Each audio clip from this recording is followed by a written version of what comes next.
wabarakatuh. Alhamdulillah rabbil alamin wal aqibatu lil muttaqin wala udwana illa 'alal zalimin.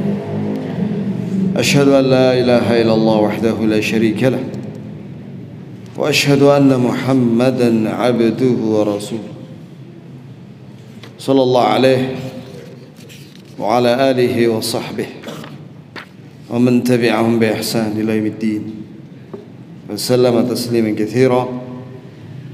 Allahumma anfa'na bima 'allamtana wa 'allimna ma yanfa'una wa zidna 'ilma. Thumma amma ba'd. طيب اقرأ يا أستاذ.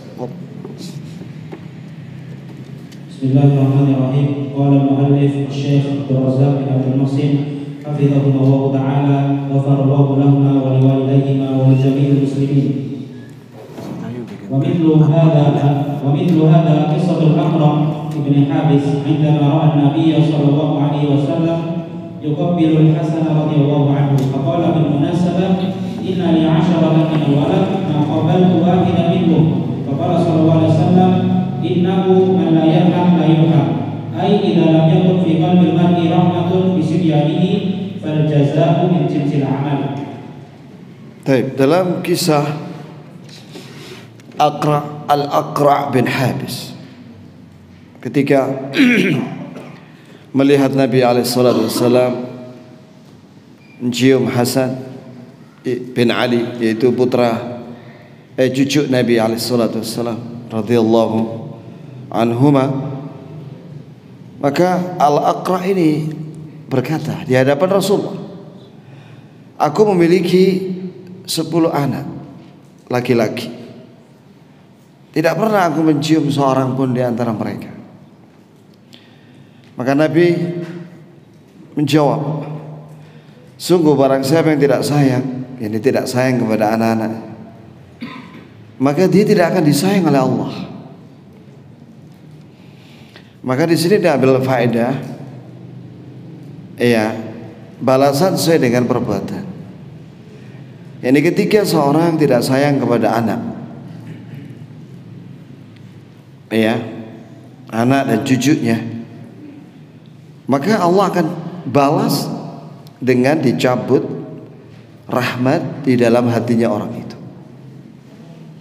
sehingga dia tidak disayang oleh Allah. Karena dia nggak sayang kepada anak-anak, maka dia tidak disayang oleh Allah. Ini yang disebut oleh ulama al-jaza' min jinsil amal, balasan sesuai dengan perbuatan. Berarti sebaliknya, siapa yang sayang kepada anak-anaknya dan cucunya sampai ke bawah, dan juga kan sudah pernah dijelaskan bahwa sayang itu meliputi bukan hanya kepada anak-anak, kepada keluarga, kepada orang tua, kepada orang tua sampai ke atas, kakek, nenek, kemudian juga kepada kerabat, kemudian juga kepada orang miskin, anak yatim, orang yang sakit, maka kita akan disayang oleh Allah. Sebaliknya. Lanjut. Qala hafizahullah wa lanata'ammal fi hadzal maqam wa nudrika 'idama sya'ni ar-rahmah fi maqam at-tarbiyati wat-ta'dibi. Qala Allah 'azza wa jalla fabima rahmatin min Allah linta lahum walau kunta faddan ghalidhal qalbi lam faddu min hawlik. Ma'a qawli Nabi alaihi salatu wassalam innama ana lakum mithlul walid bi waladihi ay anna al-asla fil walid ma'a waladihi an yakuna rahiman bihim. Masya Allah. Di antara dalil tentang bab ini, yaitu tentang hendaklah kita itu memiliki sifat sayang, yaitu ayat dalam surat Ali Imran ayat 159, fabima rahmatin minallahi linta lahum, maka dengan rahmat dari Allah untukmu wahai Nabi, sehingga engkau lembut dengan mereka di sini ya keluarga Nabi, anak-anak, cucu, termasuk para sahabat. Iya. Jadi Nabi itu sayang dengan para sahabatnya, lemah lembut. Sekiranya engkau fadh itu artinya kasar lisan, ghalidhal qalb, keras hati, sungguh mereka akan lari dari sekeliling. Iya. Coba perhatikan ini ya kawan. Perhatikan hadis ini ya kawan. Pernah ada seorang ulama memberikan nasihat. Jangan sampai kita ini kalah sama orang-orang yang mereka itu jahil tapi dicintai sama masyarakat. Mengapa? Ya, contohnya misalnya antum tahu ya, para penguasa itu kenapa kok disayang sama masyarakat? Walaupun tidak semua ya. Contohnya Raja Salman misalnya, ketika datang ke Indonesia, dieluk-elukan di jalanan, iya kan? Yani mahbub fi qulubin nas. Dia dicintai di hati manusia. Kenapa ya? Karena dia baik sama orang. Tiap tahun membantu Indonesia, banyak sekali bantuannya. Bahkan saya pernah mendengar lewat pidatonya Raja Salman dari Menteri Agama langsung. Saya hadir di situ. Bahwa kalau untuk dakwah di dunia Islam, maka Saudi itu tidak membatasi dananya. Ya ini tidak terbatas budgetnya itu. Kan kalau misalnya sebuah departemen kan dibatasi sekian, ya kan, triliun misalnya, triliun sekian triliun. Kalau untuk dakwah katanya tidak boleh ada batasan. Masya Allah, ajib. Ya. Bagaimana caranya? Allah alam. Kita nggak nanya waktu itu. Gimana caranya? Kok bisa nggak ada batasnya? Begitu ya jemaah. Itu ada putranya Raja Fahd, namanya Abdul Aziz kalau nggak salah. Dia pernah bagi-bagi duit real ke kelompoknya orang miskin. Tahu ada di situ orang miskin. Tahu nggak berapa satu orang dikasih berapa ya? 100.000 real. Berapa itu? 400 juta satu orang. Dan dia baginya malam-malam ketika mereka sudah tidur diketok. Bagaimana orang nggak cinta sama Amir ini? 400 juta per orang. Sampai bingung itu yang terima. Akhirnya dimasukin di sarungnya begitu. Ya, cuma kalau antum dikasih orang 400 juta ya kira-kira. Langsung mana yang bujangannya? Langsung mana daftar nang KUA ya kan? Ya itu ya. Nah, jadi kata ulama ini, antum jangan kalah sama pejabat itu.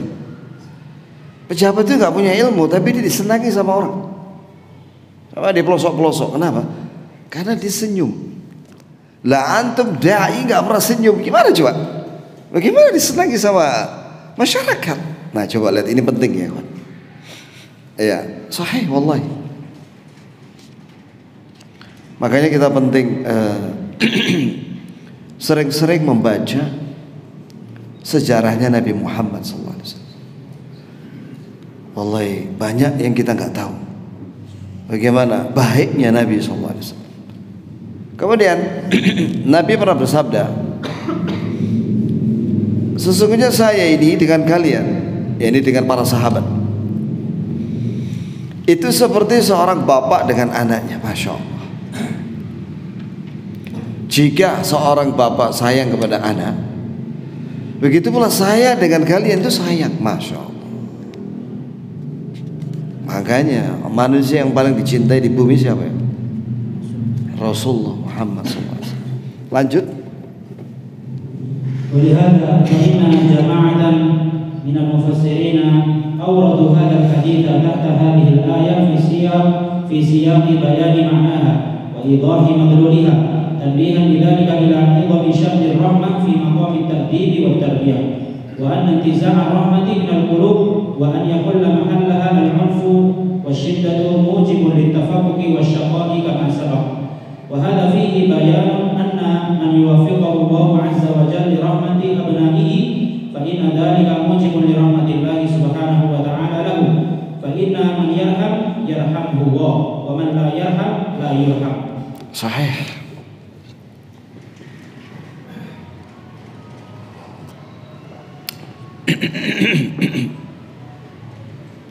Kata penulis hafizahullah, sebagian ahli tafsir ketika menafsirkan ayat tadi itu surat Ali Imran 159 membawakan hadis ini. Hadis ini menunjukkan bahwa Syekh Abdul Razzaq hafizahullah wasi'ul ittila', luas dia membacanya, termasuk mengerti bagaimana metode ahli tafsir di dalam menafsirkan Al-Quran. Di antaranya adalah dengan menjelaskan ayat dengan hadis. Jadi ayat tadi dijelaskan dengan hadis yang tadi. Maka di sini menunjukkan betapa besarnya masalah ini, kasih sayang ini kepada anak-anak dan kepada makhluk ciptaan Allah di dalam bab tarbiyah dan bab adab.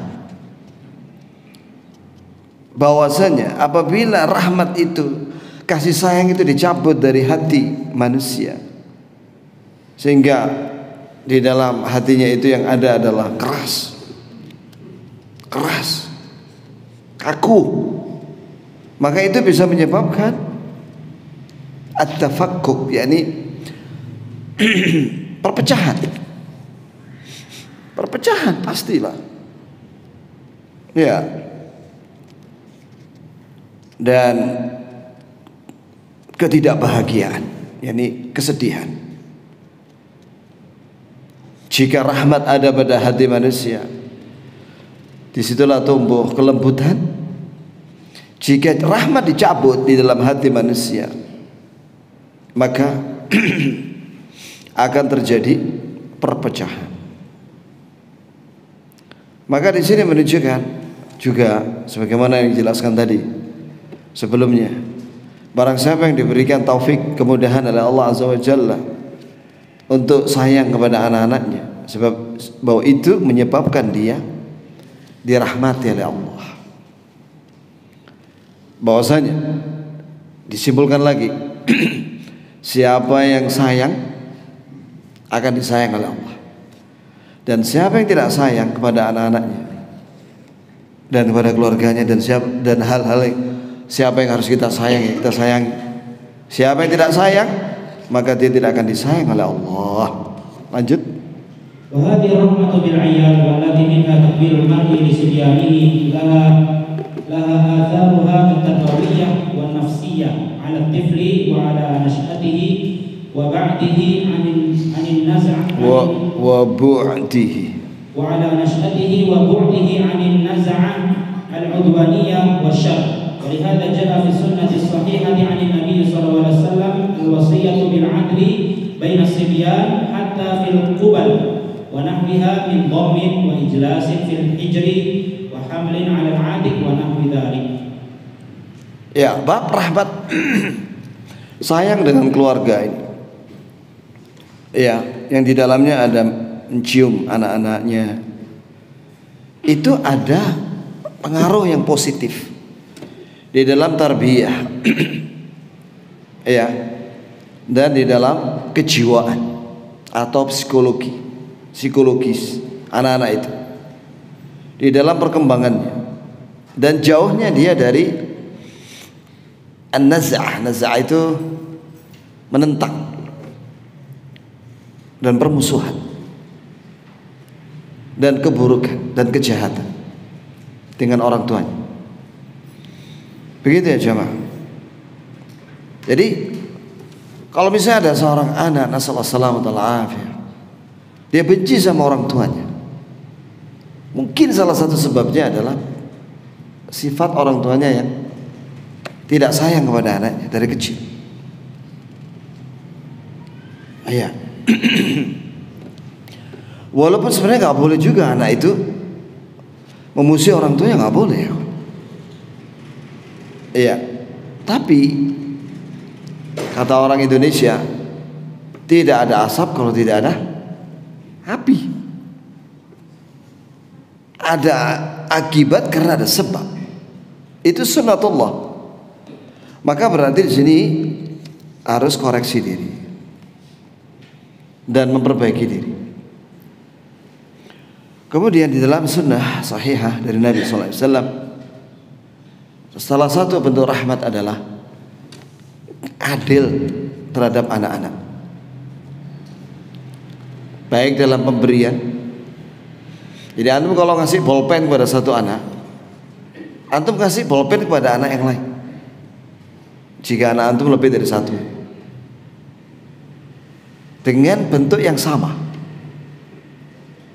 Sebab dia pasti akan lihat, loh kok kakakku dapat bolpen yang bagus Pi.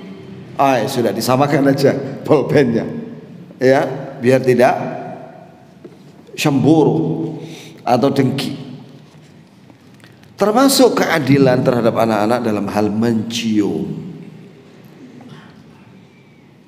Kadang kalau kita mencium si bungsu, kakaknya cemburu kan? Cium dua-duanya dah. Begitu ya jemaah. Pertanyaan, bagaimana kalau anaknya itu seorang gadis yang sudah dewasa, sudah punya suami? Rasulullah SAW ketika kedatangan Fatimah, maka Nabi datang menghormatinya dan mencium keningnya Fatimah. Jadi tetap ya kawan, dicium keningnya Fatimah. Boleh. Terus didudukkan di tempat duduknya Rasulullah Sallallahu Alaihi Wasallam. Begitulah akhlak Nabi dengan anak-anaknya. Nah, begitu pula dengan anak kecil, ya, anak-anak yang masih kecil dipeluk dan didudukkan di pangkuan atau diletakkan di bahu, dipanggul, ya. Itu harus adil, ya, maksudnya kasih tahu pada kakaknya, nak, kamu udah gede, Abi kalau mikul kamu di bahu ini, nanti saraf kejepit lagi nanti, ya kan? Gak kuat sudah. Maka yang bisa masuk yang bisa dipanggul ini yang beratnya rata-rata di bawah 10 kilo lah. Lalu kalau kamu sudah 20 kilo gak kuat sudah Abi. Nah, jadi kasih tahu, dulu waktu kamu masih 10 kilo masih kuat Abi. Jangan cemburu ya. Sudah pernah kau saya kok Abi panggul. Jadi kasih tahu begitu pengertian. Wah, yang beratnya 30 kilo minta dipanggul lah. Syayek kita orangnya ya kan? Nah, jadi kasih tahu sama dia supaya dia mengerti. Ya, lanjut. An Anas radhiyallahu anhu anna rajulan kana 'inda Rasulillah sallallahu alaihi wasallam faja'a ibnu lahu faqabbalahu wa aq'adahu 'alayya fakhidhu. Ala fakhidhi. Salah itu, salah cetak ya. Wa aq'adahu 'ala fakhidhi wa ja'athu baniyatun lahu fa ajlasaha baina yadayhi. Bunayyatun. Wa ja'athu bunayyatun lahu fa ajlasaha baina yadayhi fa qala Rasulullah sallallahu alaihi wasallam ala sawaita bainahuma rawahu al-Bazzar. Baik. Nah, ini ada kisah ini ya. Diceritakan oleh Anas bin Malik radhiyallahu anhu, semoga Allah meridhoinya. Ada seorang laki-laki di majelisnya Nabi SAW. Tiba-tiba datang anak laki-lakinya.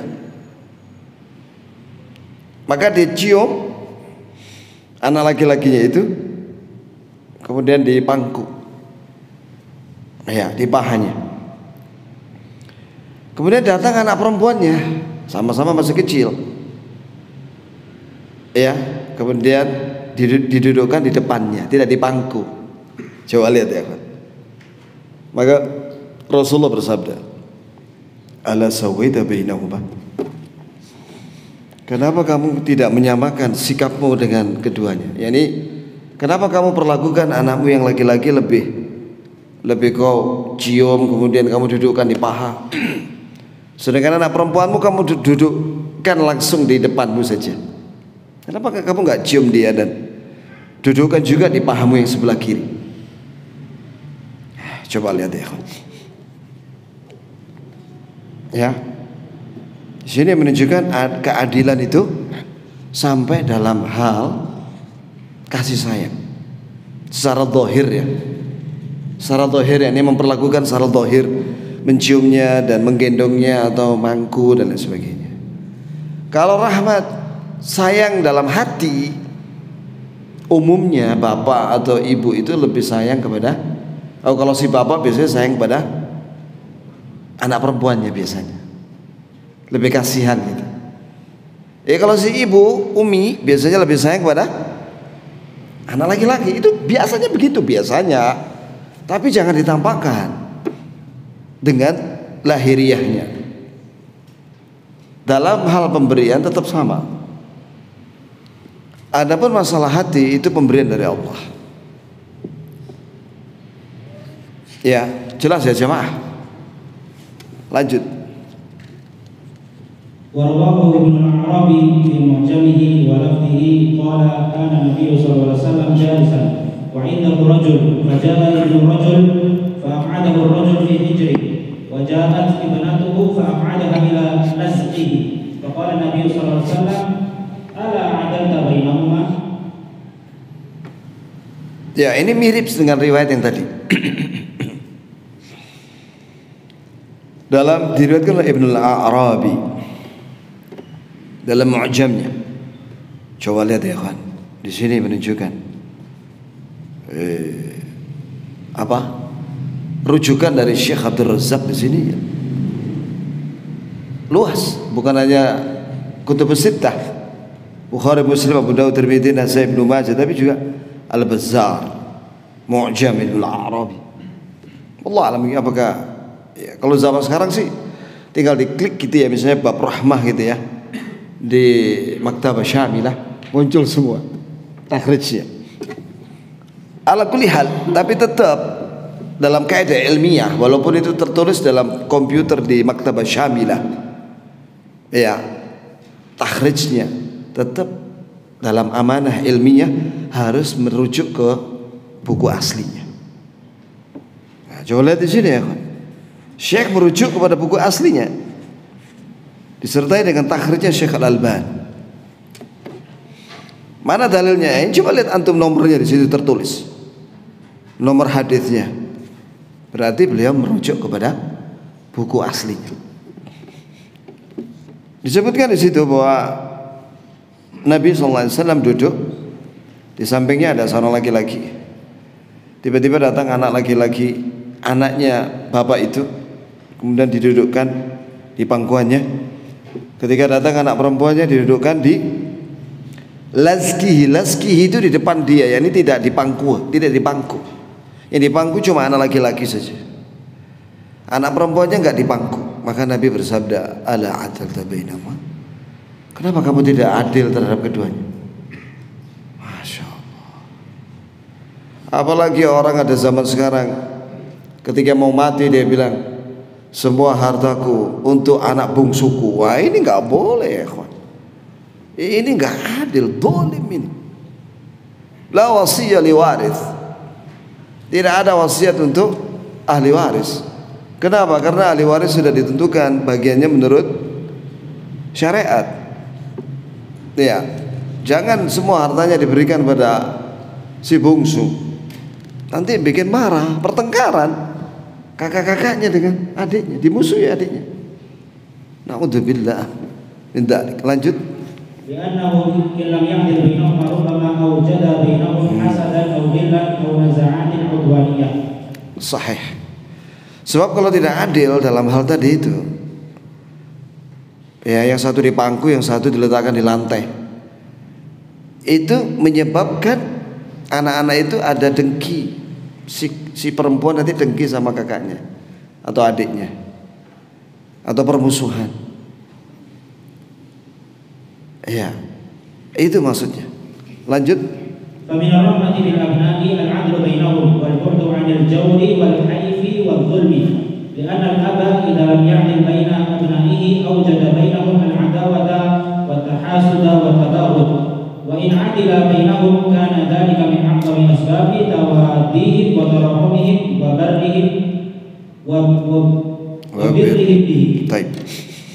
Maka di antara rahmat kepada anak-anak, sayang kepada anak-anak, adil di antara mereka, supaya menjauhkan mereka dari pertengkaran, kezaliman, permusuhan.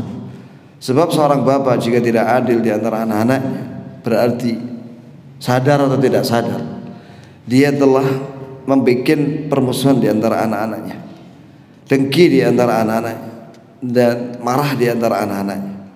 Tapi jika bapak itu adil dalam pemberian dan perlakuan di antara anak-anaknya, maka itu menjadi sebesar-besar sebab anak-anak itu saling mencintai, saling mengasihi, dan saling berbuat baik di antara mereka. Lanjut.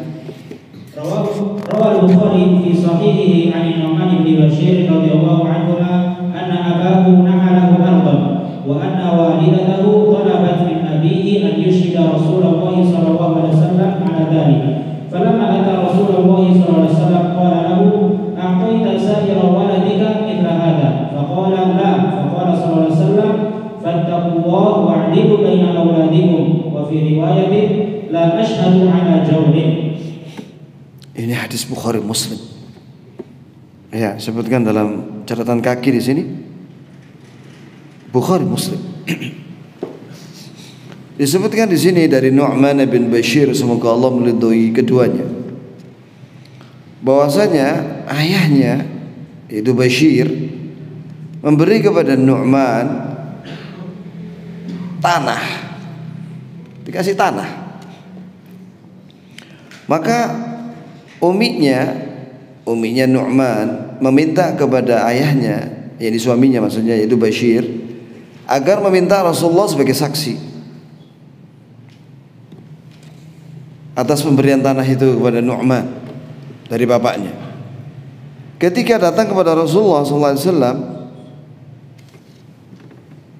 Bashir datang kepada Rasulullah SAW, maka Rasulullah SAW bersabda kepada Bashir, apakah kau memberi kepada seluruh anakmu tanah yang sama? Maka Bashir mengatakan tidak. Maka Rasulullah bersabda, ittaqullah fattaqullah, takutlah kamu kepada Allah, adalah kamu adil di antara anak-anak kalian. Dalam sebuah riwayat, aku tidak akan menjadi saksi atas ketidakadilan atau kedzaliman. Tak mau aku jadi saksi. Wa fi riwayat وفي رواية عند مسلم أن النبي صلى الله عليه وسلم قال له أيسرك أن يكون إليك في البر سواء قال بلى قال فلا إذن. Masya Allah. Dalam sebuah riwayat Nabi SAW bersabda, kamu kan senang kalau seluruh anakmu baik sama kamu. Yani jika kamu adil sama anak-anak dalam pemberian dan perlakuan, maka anak-anak itu akan semuanya baik sama engkau, karena kau adil. Maka Bashir mengatakan iya. Maka kata Rasulullah, kalau begitu jangan kamu zalim, tapi adillah kamu. Maka kesimpulannya, فهذا تحديد من الحيف والظلم بين الأولاد وبيان لما يورثه من العقوق وعدم البر والتقاطع والتهاجر بين الإخوان وانتفاء التراحم بينهم. Ya, di sini terkandung tahdzir, peringatan dari Nabi SAW. Tidak boleh kita itu tidak adil, condong, ya, dan zalim terhadap anak-anak. Tidak adil dalam pemberian. Dan penjelasan bahwa tidak adil itu bisa menyebabkan durhaka. Bisa menyebabkan durhaka. Dan dia tidak akan berbuat baik. Dan menjadi sebab putus hubungan. Dan saling permusuhan, saling menjauhi di antara saudara-saudaranya kandung. Dan hilangnya kasih sayang di antara sesama anak-anak itu. وعن أنس بن مالك رضي الله عنه قال جاء شيخ يريد النبي صلى الله عليه وسلم فأمسى القوم عنه أن يوسعوا له فقال النبي صلى الله عليه وسلم ليس منا من لا يرحم صغيرنا ويوقر كبيرنا رواه الترمذي. Lanjut. وعن عمرو بن شعيب عن أبيه عن جده قال قال رسول الله صلى الله عليه وسلم ليس منا من لا يرحم صغيرنا ويعرف شرف كبيرنا رواه الترمذي. Kesimpulannya, في هذين الحديثين تحذير وترهيب من مثل هذا العمل ألا وهو عدم الرحمة بالصغار ووصف من كان كذلك ليس منا وهذا يدل على خطورة هذا العمل وأنه فعل شنيع شديد الخطورة. Sahih. Di sini dibawakan dua dalil oleh penulis hafizahullah. Yang pertama hadis Anas bin Malik, semoga Allah meridhoi, berkata bahwa ada datang seorang kakek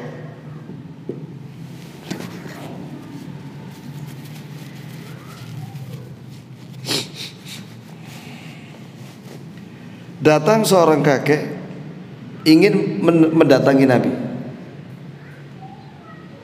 Ternyata kaum yang dekat sama Nabi waktu itu agak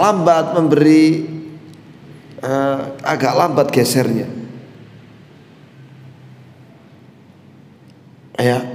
Jadi sehingga membiarkan kakek itu atau orang yang sudah tua itu duduknya di belakang.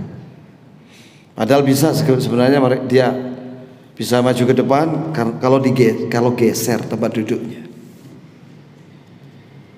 Maka melihat pemandangan seperti itu, maka Nabi bersabda, bukan dari golongan kami yang tidak sayang kepada yang lebih muda dan tidak menghormati yang tua di antara kami.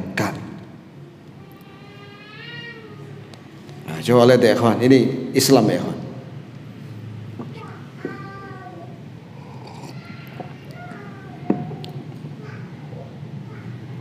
Bahwa Islam mengajarkan dua hal, menghormati yang lebih tua dan menyayangi yang lebih muda. Ingat-ingat itu. Kemudian ini riwayat Tirmidzi dan disahihkan oleh Syekh Al-Albani dalam Sahih Tirmidzi. Kemudian dari Amr bin Shu'aib, dari bapaknya, dari kakeknya. Ini kata ulama ahli hadisnya secara umum hasan, tapi juga di sini disahihkan oleh Syekh Al-Albani bahwa Rasulullah SAW bersabda, bukan dari golongan kami orang yang tidak sayang yang lebih muda dari kami dan tidak mengetahui kemuliaan yang lebih tua dari kami.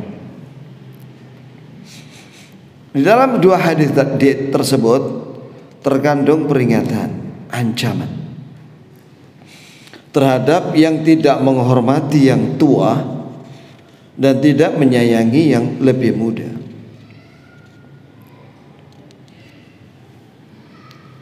Tidak sayang kepada anak-anak. Disifati oleh Nabi orang-orang yang seperti itu laisa minna. Kalimat laisa minna maknanya secara zahir bukan dari golongan kami. Tapi maksudnya di sini dosa besar. Kalau ada ancaman laisa minna, ana bari, saya berlepas diri, atau disebutkan hukumannya wailun misalnya, wailun lil aqabi minan nar, diancam api neraka orang yang tumitnya kering dari air wudu. Nah, coba lihat itu ya kawan. Kita jangan meremehkan apapun perintah Allah dan larangan. Justru meremehkan perintah dan meremehkan larangan itu yang menyebabkan dosa menjadi besar dan ancaman semakin nyata. Maka sering orang meremehkan ketika wudhu itu kan membasahi tumitnya. Pas wudhu cuma kakinya diginikan aja. Itu keliru itu. Ada lagi yang wudhu lengan bajunya masih segini ya. Nah, itu kan basah nanti ini. Angkat dulu ya. Sampai di atasnya siku. Nggak sing guyu berarti paham.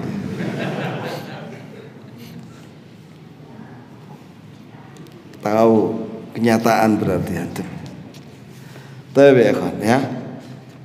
Sekali lagi, kalau ada misalnya seorang anak tidak menghormati yang lebih tua, tidak menghormati kakaknya, kasih tahu. Kamu harus menghormati kakakmu. Dia lebih tua dari kamu. Dan kasih tahu sama kakaknya, kau harus sayang kepada adik. Setelah itu kasih dua-duanya bonus 10.000. Senang sudah. Tapi kalau kakaknya dikasih 10.000, adiknya 5.000, marah dia. Loh, Bi, ini gambarnya kok beda ini? Ya. Nah, itu jadi sama aja gambar. Adzan dulu ya, akhi. Fadhal.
Ya, untuk antara adzan dan qomat kita jawab pertanyaan. Ini pertanyaan penting sekali. Pertanyaannya, jika kita melihat kepada kisah hidup Rasulullah SAW, beliau sebelum diangkat menjadi Nabi dan Rasul dijuluki Al-Amin, yang dipercaya. Ketika beliau menjadi Rasul, Aisyah pernah ditanya bagaimana akhlak Rasulullah. Maka beliau menjawab, akhlaknya Rasulullah adalah Al-Quran. Namun mengapa Rasulullah masih ada yang memusuhinya, bahkan ada yang ingin membunuhnya? Apa hikmah dan faedah yang kita bisa ambil dari kisah tersebut? Pelajarannya adalah, jika Nabi SAW orang yang paling jujur, paling baik akhlaknya, paling benar ucapannya, ya karena beliau maksum, bebas dari kesalahan ketika berucap. Quran, hadis itu yang disampaikan beliau itu, ya yang kita bacakan tadi itu Quran, hadis itu Nabi yang menyampaikan dari Allah Subhanahu wa taala. Tidak selamat dari dimusuhi orang. Bahkan permusuhan kaumnya yaitu Quraisy itu bukan dengan lisan aja, tapi dengan pedang terhunus. Nabi mau dibunuh. Bahkan sempat terjadi perang Badar, perang Uhud. Bahkan Nabi terluka waktu perang Uhud, perang Ahzab, perang koalisi Khandaq, ya, dan lain-lain antara Nabi SAW dengan kaumnya yaitu Quraisy. Siapa lagi yang musuh Rasulullah? Yahudi, jelas Yahudi, karena mereka dengki dengan Nabi, karena Nabi bukan dari Bani Israel tapi dari Bani Ismail. Siapa lagi yang musuh dengan Nabi? Orang munafikin. Pimpinannya namanya Abdullah bin Ubay bin Salul. Siapa lagi yang benci dengan Nabi? Romawi, Persia, dua negara besar, superpower waktu itu. Ya, padahal apa sih kesalahan beliau itu? Apa? Tidak ada. Beliau mengajak orang kepada Rabbunallah, bahwa Rabb kita Allah, marilah kita menyembah Allah. Cuma itu. Tapi dimusuhi. Jangankan Allah yang menciptakan seluruh makhluk, dimusuhi sama manusia. Atau perlu tahu buktinya? Allah Azza wa Jalla disakiti sama orang-orang Yahudi dan Nasrani. Mereka mengatakan, Yahudi mengatakan Uzair ibn Allah, Uzair adalah anak Allah. Itu menyakiti Allah. Kemudian siapa lagi? Nasrani mengatakan Isa ibn Allah, Isa putra Allah. Itu Allah disakiti, ya. Iya. Maka Yahudi mengatakan Innallah fakir wa nahnu agniya. Sungguh Allah itu miskin, kami yang kaya. Orang Yahudi mengatakan yadullahi maghlulah, tangan Allah itu terbelenggu, yani Allah itu pelit. Nah, kalau Allah dan Rasulnya, Allah Ta'ala dan Rasulnya Sallallahu Alaihi Wasallam tidak selamat dari lisan manusia yang memusuhi, lah apalagi kita orang. Maka pelajarannya adalah kita ini sudah berusaha baik, tapi ada orang yang tidak senang dan dengki dan memusuhi. Kita sudah berusaha baik, tapi ada yang senang dan mencintai kita. Kita sudah berusaha baik, tapi orang suudzon. Kita sudah berusaha baik, tapi tetap ada yang dendam, tidak mau memaafkan. Berarti mencari ridhonya manusia adalah sebuah cita-cita yang tidak akan tercapai. Betul nggak? Tak mungkin nanti walaupun pencitraan sampai model sampai sondol nang ini bulan, ya, tidak mungkin antum dicintai seluruh manusia abadan selamanya. Tapi mencari ridha Allah, nah, itu bisa. Dan mungkin misal Nabi SAW menyatakan, Inna Allah la yarda lil abd kullama akala aklah fahamidallah atau fayahmaduhu alaiha. Sungguh Allah ridha kepada seorang hamba setiap selesai makan dia mengucapkan alhamdulillah. Gampang kan? Langsung diridhai oleh Allah. Minum alhamdulillah. Wa syariba syarbah fa yahmaduhu 'alaiha. Minum satu teguk alhamdulillah, dipuji, diridhai oleh Allah. Berarti mencari ridha Allah itu lebih mudah, yaitu dengan melaksanakan perintah dan menjauhi larangannya dengan ikhlas. Maka akan diridhai oleh Allah sesuai dengan petunjuk Nabi Muhammad sallallahu alaihi wasallam. Jadi fokuslah mencari ridha Allah di dunia ini.